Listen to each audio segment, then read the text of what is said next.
नमस्कार दोस्तों, नमः शिवाय। जीवन ज्योति चैनल में आप सभी का हार्दिक स्वागत करती हूँ।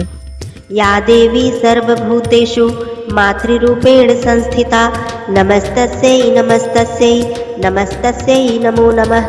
देहि सौभाग्यम आरोग्यम देहि मे परमं सुखम रूपम देहि जयम देहि यशो देहि दिशो जहि।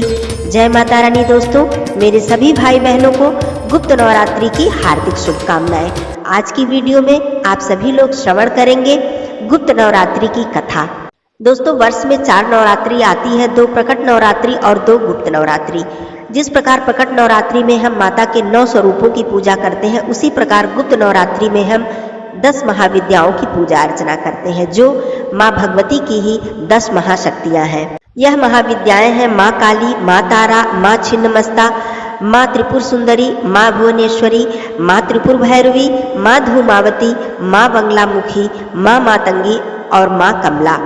दोस्तों, गुप्त नवरात्रि में विशेष रूप से तंत्र साधना की जाती है, परंतु हम साधारण लोग साधारण रूप से माता रानी की पूजा अर्चना करते हैं और माता रानी की कृपा प्राप्त करते हैं। आइए गुप्त नवरात्रि से जुड़ी हुई प्राचीन और पौराणिक कथा श्रवण करते हैं। एक बार श्रृंगी ऋषि भक्तों को दर्शन दे रहे थे, तभी भीड़ से एक महिला निकली और करबद्ध होकर श्रृंगी ऋषि से कहने लगी, मेरे पति दुर्व्यसनों में हमेशा घिरे रहते हैं, जिस कारण मैं धर्म और भक्ति से जुड़ा हुआ कोई भी कार्य नहीं कर पाती हूँ। न ही मैं पूजा पाठ कर पाती हूँ, न ही मैं भक्ति भाव कर पाती हूँ। अपने पति के कारण मैं ऋषियों को अन्न तक समर्पित नहीं कर पाती, लेकिन मैं माँ भगवती की सेवा करना चाहती हूँ और चाहती हूँ कि माँ की भक्ति व साधना से मेरे परिवार का जीवन सफल हो सके। ऋषि श्रृंगी माँ भगवती के प्रति महिला के भक्ति भाव से बहुत ही प्रसन्न हुए। ऋषि ने महिला को इसके लिए एक उपाय भी बताया। उन्होंने कहा कि चैत्र और आश्विन महीने की नवरात्रि के बारे में तो सभी जानते हैं, लेकिन इसके अलावा भी अन्य 2 नवरात्रि पड़ती है, जिसे कि गुप्त नवरात्रि कहा जाता है। ऋषि ने महिला को बताया कि प्रकट नवरात्रि में माँ दुर्गा के 9 स्वरूपों की उपासना होती है और गुप्त नवरात्रि में 10 महाविद्याओं की उपासना की जाती है। इस नवरात्रि की प्रमुख देवी स्वरूप का नाम सर्वैश्वर्यकारिणी है। अगर कोई भक्त गुप्त नवरात्रि में माता दुर्गा की पूजा आराधना करता है तो उसका जीवन सफल हो जाता है।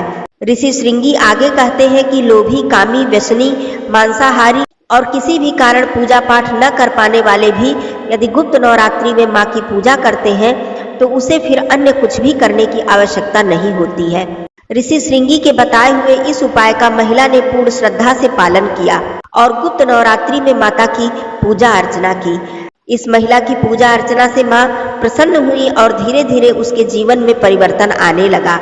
कुछ ही समय बाद घर पर सुख शांति आ गई और उसका पति भी सही मार्ग पर चलने लगा। उसने अपने दुर्व्यसनों को छोड़ दिया और धीरे धीरे पूजा पाठ में मन लगाने लगा।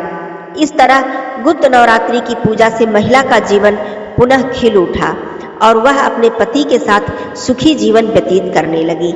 दोस्तों, यह है गुप्त नवरात्रि की महिमा। जो भी व्यक्ति गुप्त नवरात्रि में माँ की पूजा अर्चना साधना करता है, उससे माँ प्रसन्न होकर आशीर्वाद प्रदान करती है। बोलिए माँ भगवती की जय, माँ अम्बे की जय। दोस्तों, कथा समाप्त होती है। धन्यवाद दोस्तों। नमः शिवाय। हर हर महादेव।